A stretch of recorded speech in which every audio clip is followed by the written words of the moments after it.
So ayun mga gar, pauwi na tayo galing trabaho. On the way sa Kabiasnan, meron tayong naaktuhan na nasagi ng bus sa isang rider.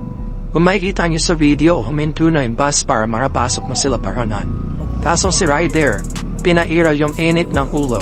Imbis na dumiretso na, huminto pa kung saan di na siya makikita ng rider. Nakakaawa sa part ng malalaming sasakyan dahil kahit hindi nila kasalanan, sila yung talo. Kaya mga gar, palaging maging kalmado. May mga pamilyan silang binubuhay. Thank God safe ang naramotor. No.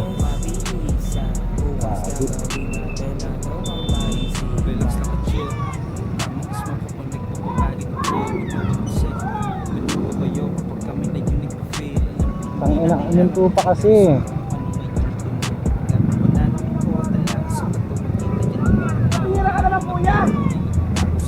Uminto pa kasi boss eh.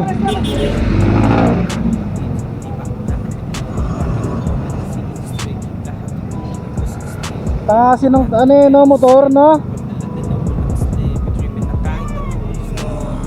No? Ang tanga kasi ng nakamotor, no? Ang mali niya kasi, huminto pa siya. Diba? Eh, syempre, blind spot na yun, hindi na makikita ng bus yun eh. Yung mga ganun talaga, utang ano yung ganun, no? Hindi, tsaka dapat tol, pagka ganun nakita naman niya kakanan yung bus eh. Kakanan na yung bus eh, pinilit niya pa eh. O kaya, dumiretso na siya, hindi yung uminto pa siya doon. Diba? Hindi na siya mapapansin din eh.